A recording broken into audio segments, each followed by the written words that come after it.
welcome, everybody. This is something new. But we're going to use the same format that we did last, before New Year's, last semester, or whatever you want to call it. And, but this time, instead of doing talking about a genre, a literary genre, and then talking about places in the Bible that follow that, we're going to be talking about aspects of life in the time when the New Testament was written.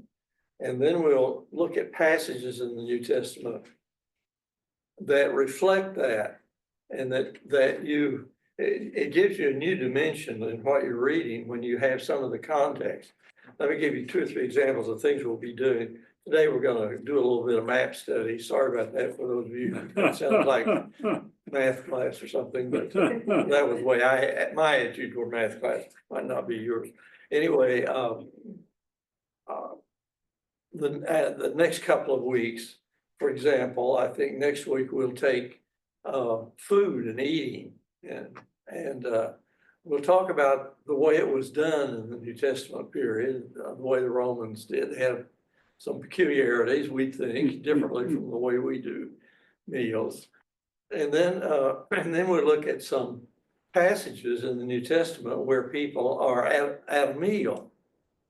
And it's amazing the picture you get in your mind, how much clearer you can figure out what's going on when you sort of know the way, what the room looked like that people ate in. We'd call it the dining room, I guess. What the table looked like, how they did that. That would be an example. The week after that, we're going to do slavery, which was a major part of life in the first century, far more than people realize. And it's reflected very much in the Bible. Not just in the Old Testament, it's reflected constantly, actually, in the New Testament. And so look at that. And then we have a whole other list that Fallon and I got together of aspects of life in the first century, and how people related to the government, for example, and so on. I won't go through the whole list, but we'll do that, and then look at some sort of test passages to see how that knowledge helps you in understanding a passage. And then, of course, there'll be that in your own Bible study and reading the Bible, you will hopefully be able to use this as you run into similar situations. Well, I want to do this is sort of this is a bonus thing today. We know that everybody's not actually kind of started yet, but it's very important in reading the New Testament to know a little bit about the map of the New Testament world. Now, I love maps, but the older they are, the better. I like to see what people used to think, how the maps look. But we're going to look at a really old one this morning. I've just picked out there. You can find them on the internet by the dozens. But I wanted one that specifically was, I picked the reign of the Emperor Claudius because that gets us right in the period. It's just a little bit after Jesus' ministry, just a little bit before, well, sort of during Paul's.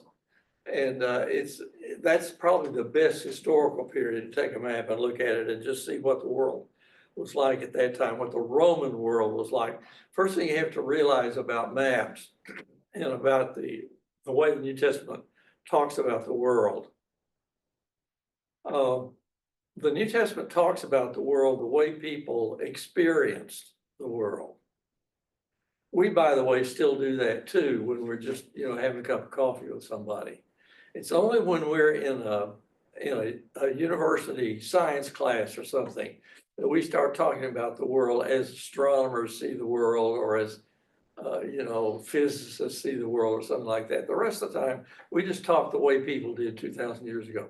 We still say the sun comes up and the sun goes down, even though technically we know that's not exactly what's happening. And by the way, we all treat the world as though it's flat. If you think about it, we pretty well, that's the way we treat it, because that's the way we experience. None of us can quite see far enough to see that it's not flat, unless maybe you're out on the ocean or something. I don't know. But anyway, So this is the way the Bible does it. It does the same thing with the social world it's in. It just looks at it and describes it the way it looks to the naked eye, you might say. Mm. And so ancient people treated maps that way. They almost always put where they lived in the middle of the world. Mhm. We still do the same thing. We say something is far away.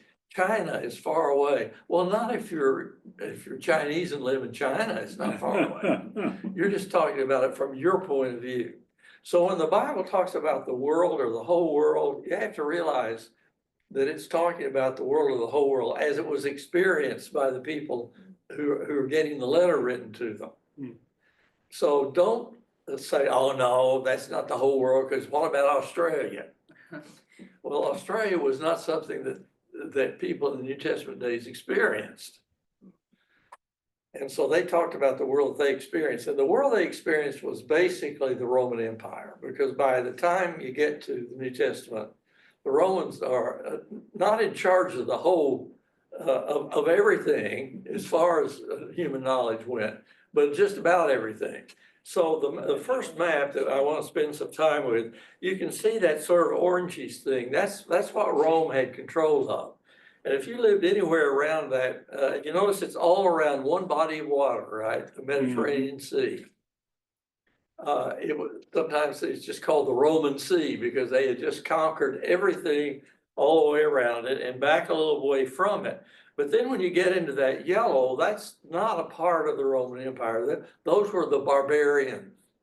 I was trying to think coming over here, I think I'm right about this, where that word barbarian came from. Was the Romans, of course, thought everybody spoke their language. We all think that too, you know, everybody should speak our language after all. And I was once with some friends in the National Museum in Mexico City. And my friend said to me, it'd be a lot easier in this place if they put all of the little explanations in English. I said, yeah, but this is Mexico, you know. I don't think they're gonna do that. But anyway, there was that Latin world. They had a lot of other local languages. But once you got where nobody spoke Latin, that's in that orange area, it just sounded like people were going ba ba ba ba ba ba ba ba when they talked. So they began to call them barbarians.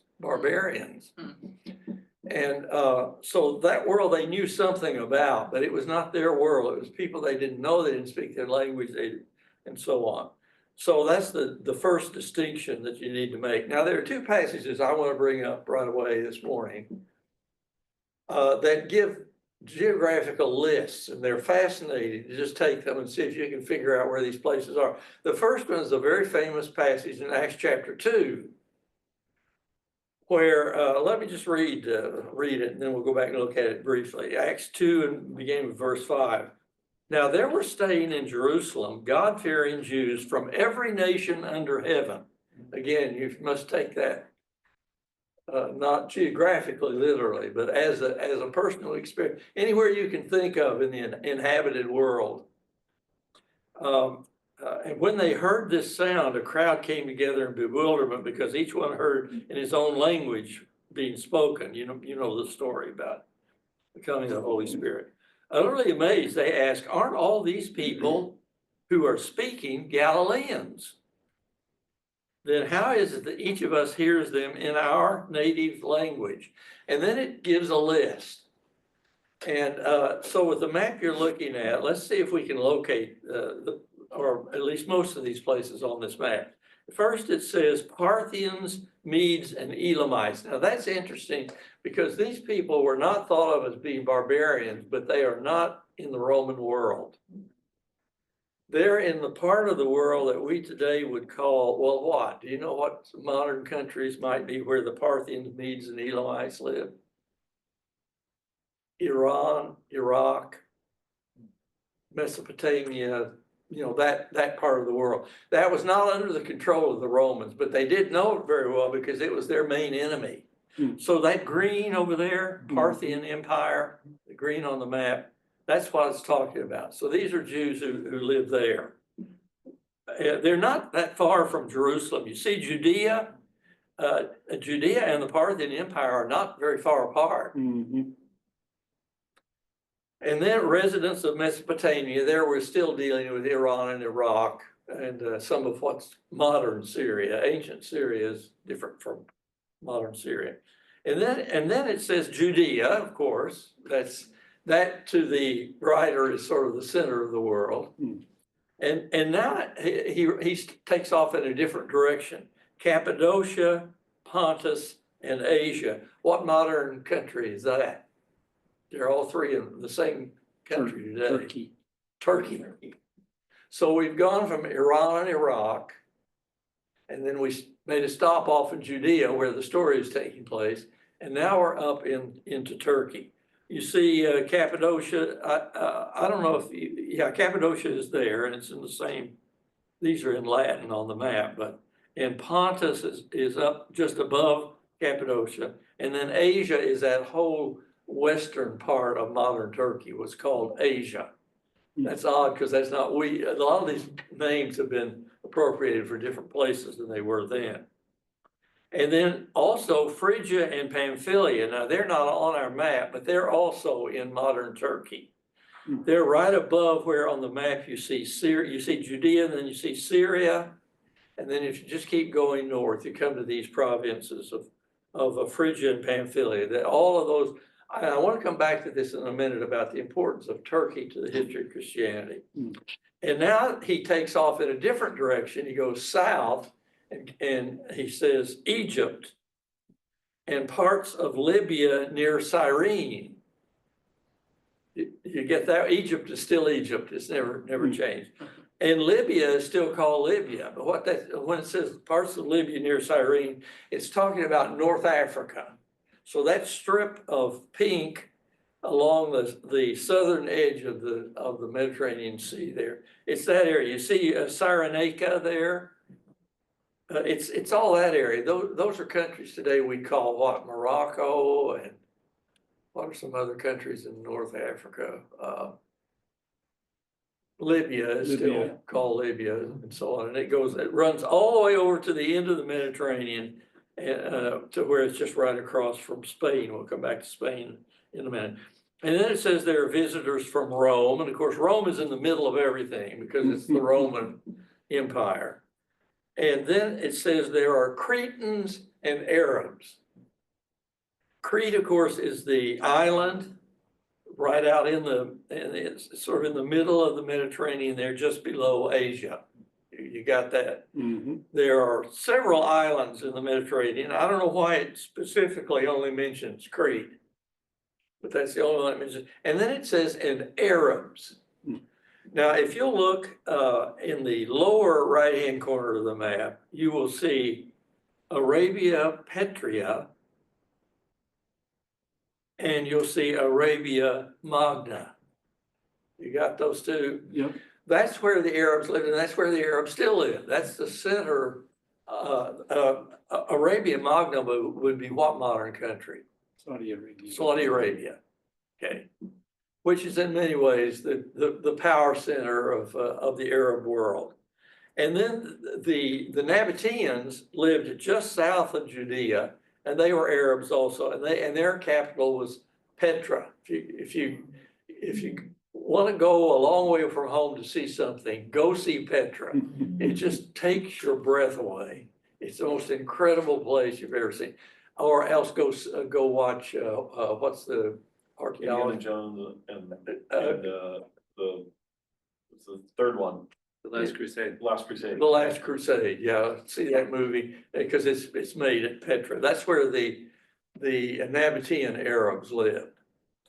So that's a good way to summarize the ancient world. Now, something that's interesting about this, and I don't want to take too much time with this, but well, let's read the second one then, and then I'll make my point. In 1 Peter, in the first verse of the letter of Peter, he writes it, Peter, an apostle of Jesus Christ, to God's elect, exiles scattered throughout the provinces of, and then notice what he lists here.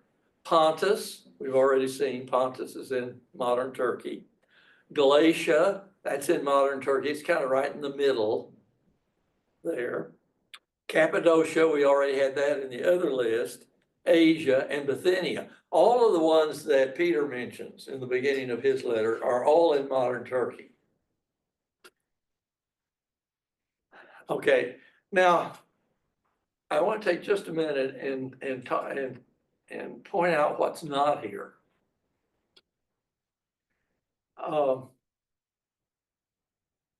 And I'm going to put, I'm going to put this in terms of skin color, okay? Because it's very interesting to me. And first I want to tell you a story. I've hesitated. I've been thinking all week whether to tell this story or not, but I think I'm going to tell it. I was teaching in a big state university during the civil rights movement.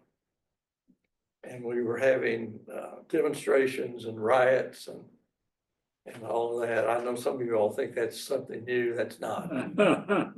I've been there and done that, okay, already. And I had a very strong point of view about that. And so this was all going on the campus. Well, I was teaching, it's a state university, but in those days, we had religion courses. And I taught several courses, but one of them I taught was an introduction to the New Testament. And the leader of the civil rights, the main group on the campus, the real activist on the campus for civil rights was named Udo Gallup. And Udo was, had been born, his father was a black military man, his mother was a German, and they had met when his father was in Germany. So he had lived the first part of his life in Germany, and he was used to the way racial issues were handled in Germany. Now we're talking about the 60s, okay? That's not far from the 50s and the 40s, so you understand the kind of world we've got there. And when he came back, he got very angry, and I say, yay, Udo. You know, I was angry with him. And, but he was in the papers all the time and everything. And so my class starts at the beginning of the semester. And my class is starting, you know, always teachers are always interested to see who's going to show up for their classes. And I have maybe 20 students for introduction to the New Testament, and in walks Udo. I thought, this is going to be interesting. This guy's in the paper every night. He's talking about justice, and we're gonna have justice on this campus and this world or else. And he's very strong, very articulate, very charismatic, and he walks into my class. I think, oh, this is gonna be interesting because this guy is angry. I don't know if he knows I agree with him or not. I don't know why. I don't know what his feelings are about anything, but it's just kind of odd that he's taking a New Testament class. So I said to the class, I'm making this too long, but I haven't told this in a long time. I said, I'd like let's just talk a little bit about what you expect out of this class. And boy, Udo jumped up. He didn't raise his hand. He just jumped up from his seat. He said, and he pointed right at me, and he said, I'll tell you what I want out of this class. And I said, okay, you know what? He said, I want you to show me a case in history where a black man ever became a Christian who wasn't either forced to or paid to by a white man. I thought, well, this is going to be an interesting class. And I said, you know, after I kind of got over my shock, so that wasn't exactly the question I was thinking about. I said, okay, Udo, give me a day, and tomorrow when we come back, I'm gonna answer your question. I'm gonna at least talk about it. And these two passages sort of triggered, because I knew I could have said this that day, but I wanted both of us to kind of calm down a little bit before we talked about it. And when we came back the next day, I said, Udo, you know, I understand where your question is coming from, and I'm sympathetic with it, but I said, there's something you might not know about Christianity. I said, people that we normally call white people didn't come to Christianity for hundreds of years after Christianity started. Did you all know that?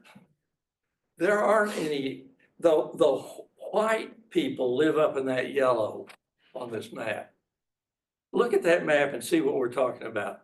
Scandinavia, Scotland, Germany, the Slavic countries, Russia. See, these are what are called white people. They weren't even considered to be in the world when Christianity started. When the biblical writer says all the world, he's not even including those people. And do you know that most of them did not become Christians? And the Russians didn't become Christians until 1,000 years after Jesus' ministry. 1,000 years. And most of the people north of up in that yellow area in Scandinavia and Germany and so on that we think of as being Christian nations, they were barbarians, they were pagans for hundreds of years after the coming of Jesus. And so I said to Udo, I said, the thing is, people don't understand because they don't study the map and they don't study history, that Christianity was the religion of people of color. That's what it was for hundreds of years. And you know why the people in Scandinavia and Germany and Russia, these places, you know why they became Christians? Because people of color went there and told them the gospel. It worked exactly the opposite of what you honestly believed. That Christianity was something that one race was pushing on another race. That's not the way it happened at all. And when you see these lists, you will understand that New Testament Christianity was a religion of people of color. Every one of them, all the apostles, Jesus himself, Paul, and so we've just seen too many paintings done in the 15th and 16th century by, these painters who didn't know that. And they've given us a completely wrong impression about what this faith was and what it was based. So that's one thing you learn from reading the map, looking at the maps. You just see that we've got it all backward in our understanding. And by the way, we're very rapidly reaching a point in history where Christianity will again be primarily the religion of people of color. I could spend a little more time talking to you about just looking at the world today, and you'll see where Christianity is prospering and where it isn't. Mm-hmm. And it's not prospering in England, in Scotland, in Denmark, and Sweden, and so on. It is not. Well, okay, that's enough. But anyway, I just want to point that out. The other verse that I want to talk about is Romans 15, verse 24, and then a little past that. Paul says, I plan to do so. He said, I won't talk about the context. When I go to Spain, he said, I hope to see you while passing through. He's writing to people in Rome.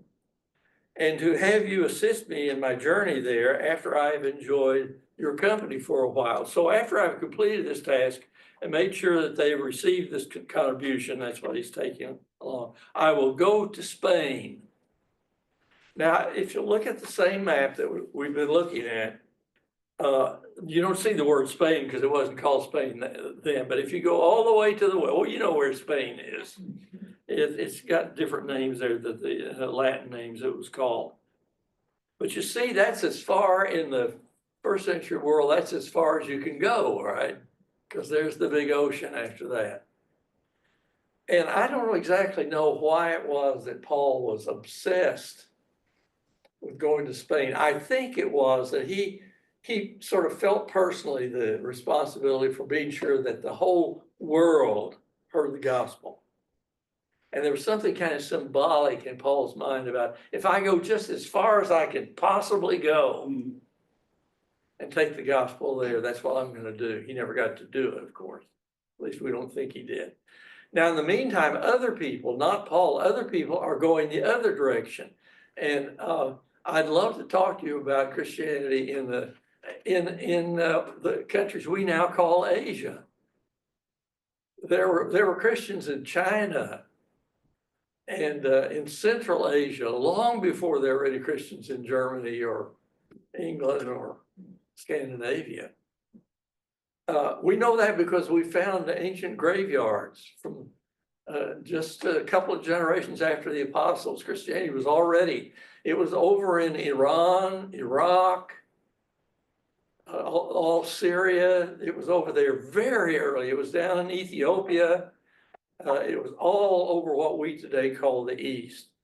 So Christianity does not belong to Europe and America. Hopefully we belong to it. But it was a world religion from the very beginning. And it crossed all the racial and the cultural lines from the very beginning. And that's something to learn by reading the Bible carefully and having your map in front of you to see about. Okay, now very quickly, I want to talk about the Holy Land just a little bit. Let's look at the other map. Because, of course, this is where Christianity's geographical roots are. And I'm sure that most of you have got all this in your mind, but you just have to have it. Particularly when you read Matthew, Mark, Luke, and John, you just got to have this in your mind so you can put things in the right slot when you read about them. Let's just quickly look at this map. There were three provinces or areas that would have been considered to be Judea, or the homeland of the Jews at that time. The blue was called Judea. Then there's Samaria, the Samaritans, that are somewhat different from Jews, but have a lot of the same roots. And then in green was Galilee, where oddly enough, a lot of Jews lived all the way up in Galilee, with the Samaritans in between. And of course, Jesus is a Galilean. Jesus, almost all of his ministry takes place in Galilee. I know that about half of the Gospels are taken up with him being in Judea and Jerusalem, but that's only for about a week or two or something like that. Most of his ministry is up in that green area, and most of it is right around that lake, that little blue lake there. We call in the Bible the Sea of Galilee or the Sea of Tiberias. But there are other countries that are involved in the New Testament in the Holy Land, and I want to just briefly point them out to you. If you go north of Galilee, that says Syria. Syria was, all of that area up there was called Syria at that time. The modern country of Syria is not what was, it was part of ancient Syria, but ancient Syria was a lot bigger than that. And that area that says Syria, what country would that be today? Jordan? No, Lebanon.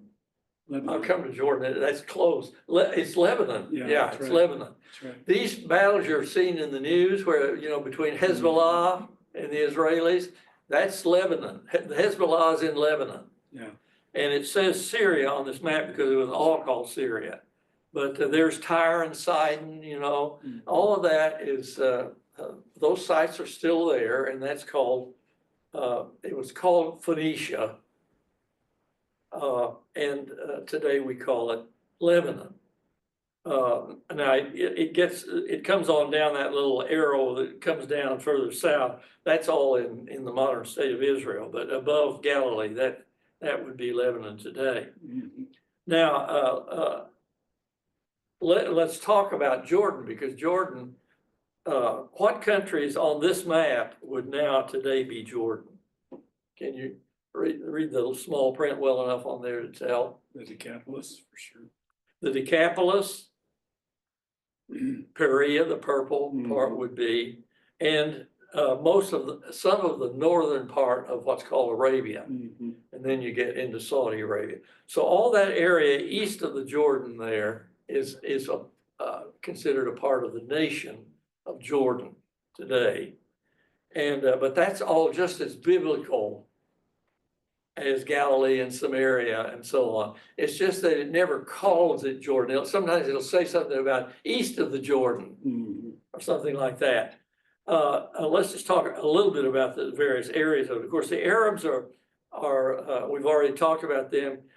Perea was under the control of the Herodian family. That's where John the Baptist, by the way, was executed. He was in Perea.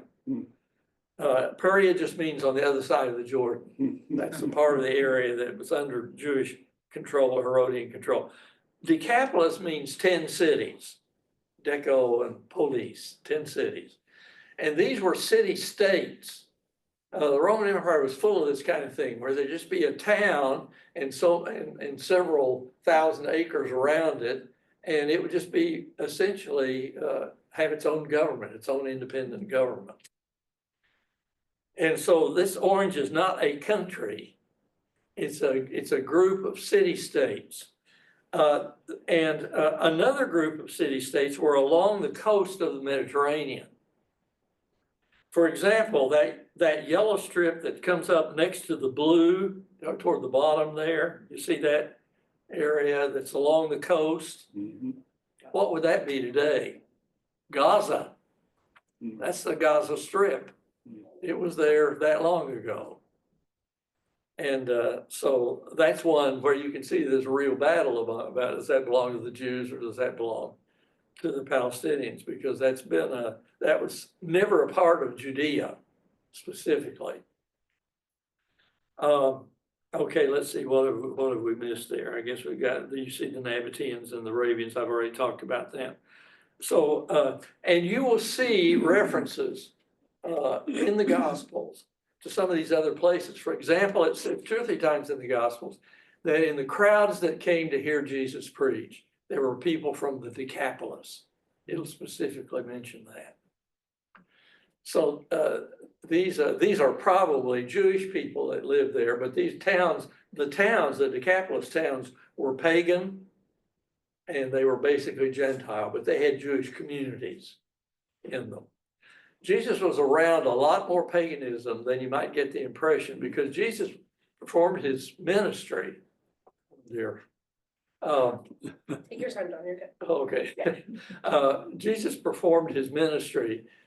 I don't know exactly why, but out in the country, it'll say he went through their villages. And yet when Jesus lived in Capernaum on the north edge of the Sea of Galilee there, he could actually see the town of Hippus, which was one of these Decapolis cities.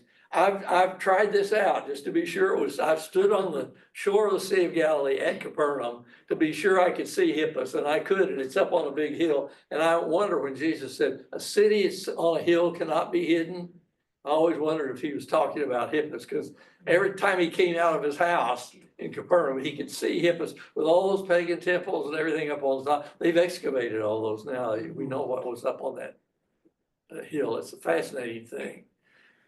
So so he was around, and Tiberias was a big city and had the king's palace in it and everything. Never any record of Jesus ever going to Tiberias, even though it was only 12, 15 miles from his home. Now he goes to Jerusalem, but that's another story. But that's the only city that you get much sense of Jesus ever being in. I don't know why. Maybe the gospel writers just don't have any, maybe it's not relevant to the story, and maybe he did visit those places. I don't know. But basically he's in the country, but that doesn't mean he's not around and close to these urban centers. So we have Tyre and Sidon up to the north, and we have down in the south, we have Gaza and Ascalon. And so remember the story of when Philip teaches the Ethiopian, and the Ethiopian is in his chariot, and he's on the road going back to Ethiopia. And what does it say? He's on the road toward what? He's on the road toward, these are just the little things you notice if you get interested in map. Well, he's on the way toward the Gaza Strip, to put it in modern terms. He's headed toward that there when Philip teaches him about Jesus. Okay, so that's the Jewish homeland. And I just want to read a couple of quick passages.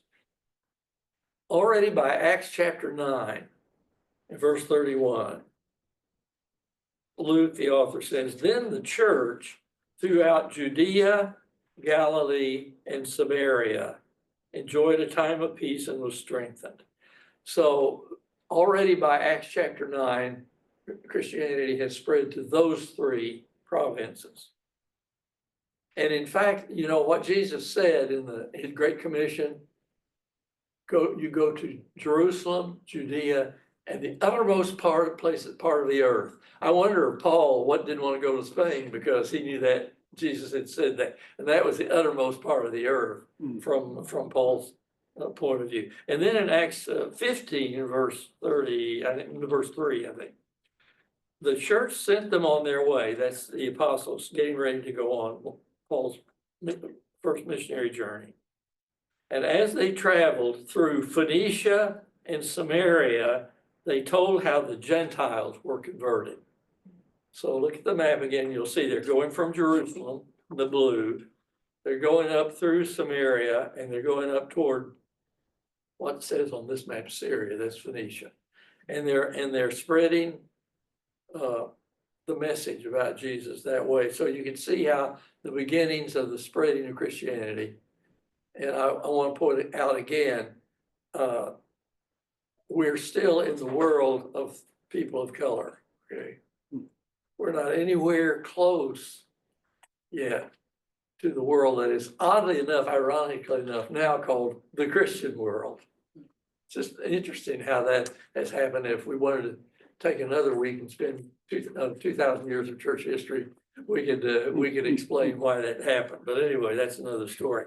Now, Fagan's going to talk to us about the other big geography thing. And when I was a kid, we used to, in Vacation Bible School, this was one of the things you did. Teacher got up there with a pointer and a map, and we had to trace Paul's missionary journeys. But Fallon's going to do that all for us in just a few minutes. I'm actually gonna do it a little differently than usual.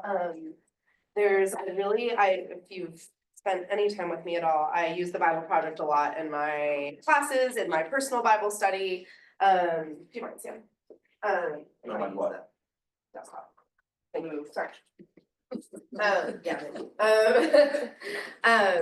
And there's a really great Bible Project video that illustrates the main part of Paul's missionary journeys. And so I wanted to just show that to you all because. We should probably do it on here, because, let me see. Oh, are you not sharing screen on here? Well, I'm showing from here, Oh, gotcha. but I can let you share. Go ahead and do, yeah. So, I forget what it is. Yeah. You can also pull it up too. Oh, stop.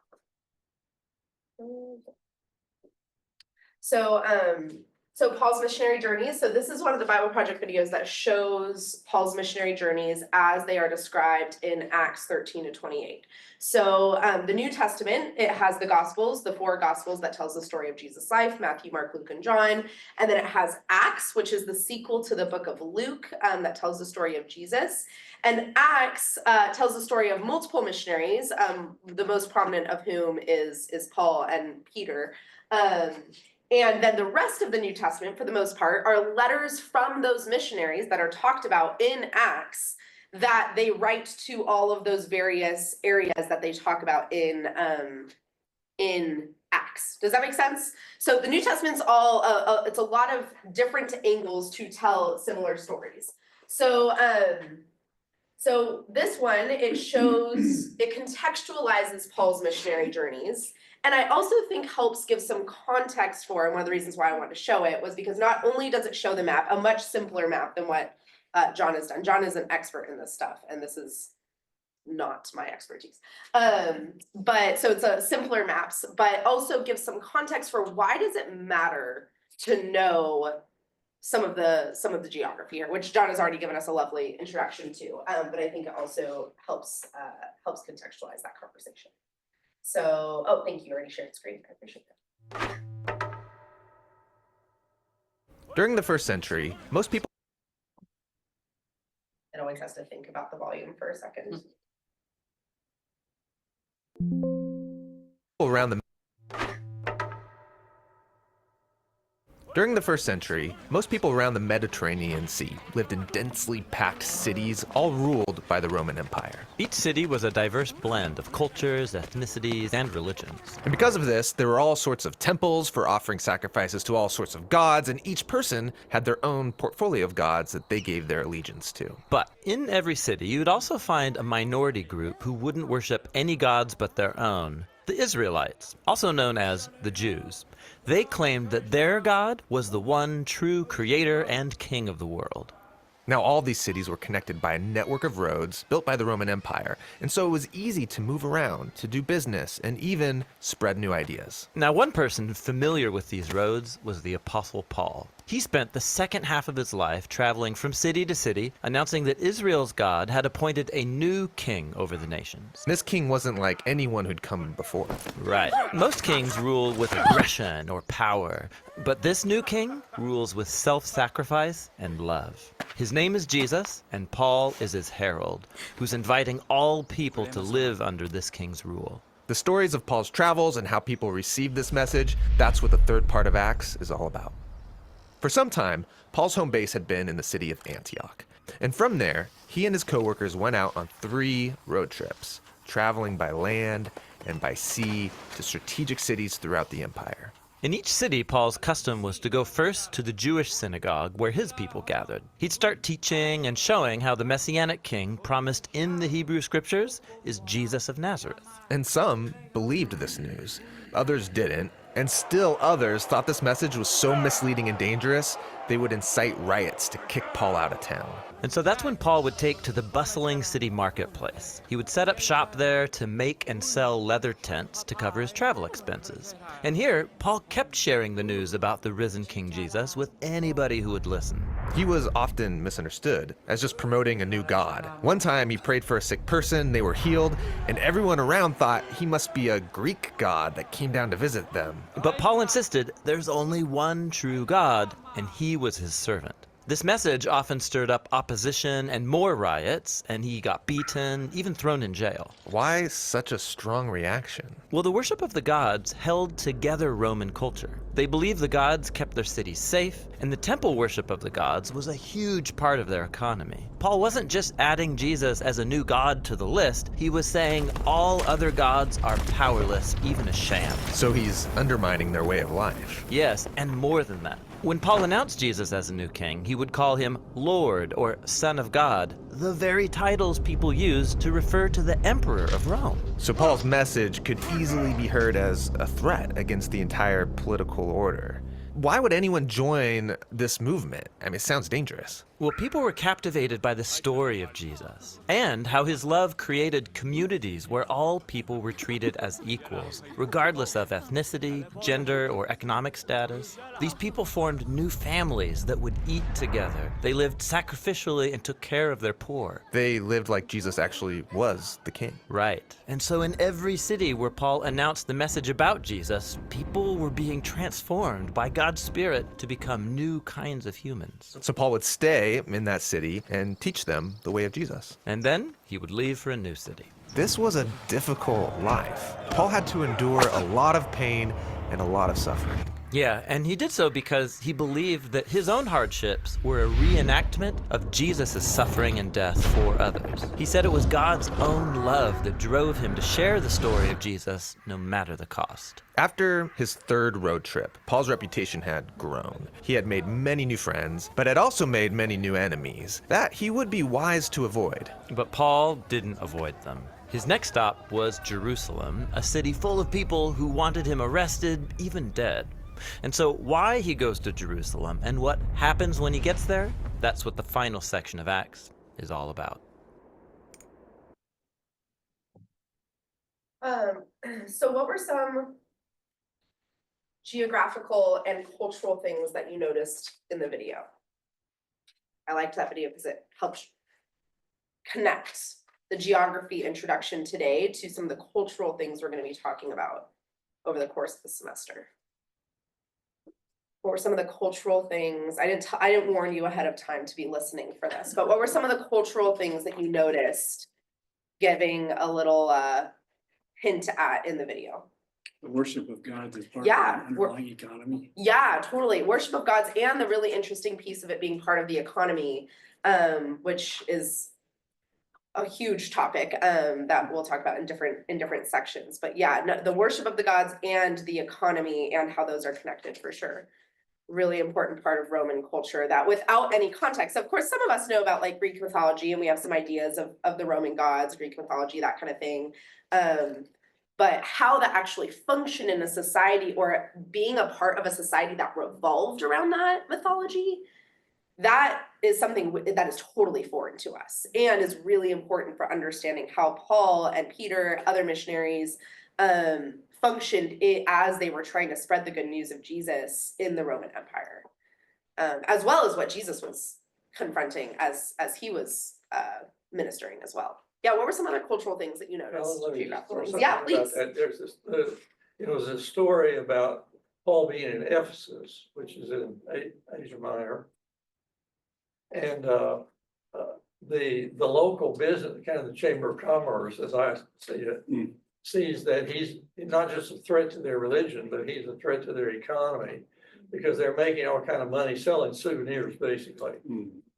If you can imagine going to, out to Disneyland and somehow making it impossible, throwing such aspersions on Mickey Mouse, if I can make that connection, that nobody wants to buy anything that has Mickey Mouse on it anymore. And if you read that story in Acts, that's almost exact. It may sound like a ridiculous analogy, but it's almost exactly the analogy. So he comes into the town. It's not his town. He rags on the local hero, which was Diana, or of the Ephesians, and people won't buy the souvenirs anymore. So that's how you see that economic connection in a biblical story on one of Paul's trips. Yeah. There's also that interesting one of the little girl that's following Paul around and annoying him, and then finally he's like, "Leave, demon!" And then they get thrown in jail because she's a slave, and her master is like, "Well, now I can't make money." And there's some really interesting pieces there that are assumed that we would understand, that we need some of that cultural stuff to fill in the gaps. Yeah. I was thinking about the scene of the woman being mistreated at the well, Mhm. and and then talking about the Christians or the Jews, the Christian, like they were taking care of their poor, and Yeah. just how different people are being treated. Totally. In one versus the other. Yeah, and the hierarchies of Roman cultural were not exclusively cultural. They were politically, legally, and economically institutionalized hierarchies, which brings shed some interesting light on things like Ephesians 5, the household codes. And knowing some of that can be really helpful for seeing how radically egalitarian, how radically equitable the Jesus movement was in the context of the Roman Empire.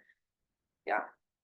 There was also some interesting stuff about food. Did you notice the food thing at the very end? Like communion being a direct challenge, not only to hierarchy, but also to pagan eating practices, was also a part of it as well. Any other cultural things that you noticed? The fact that the Jews were a minority and that they believed in a God that wasn't just one among all of the other gods, but he was the only one. Yeah. So again, challenging that pagan and paganism not just being attached to the economy, but also politically. The emperor being considered a part of the divine court, so to speak, in pagan mythology. It is a radical challenge to political order as well, even though Jesus is one of peace, and that was one of the misunderstandings there was, if there was a new king, that king must be here to conquer, and Jesus was presenting a new way during his life.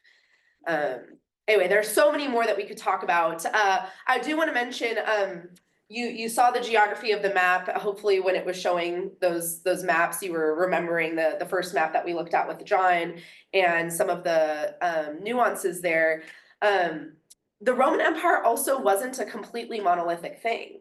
There were unique nuances in different areas because just like there are today, and our world is much more globalized than that world, you can go just a little bit down the road, right? And there are unique cultural nuances in a place. Think of the United States and how diverse different states or different cities or different regions are from each other culturally in terms of practices and expectations.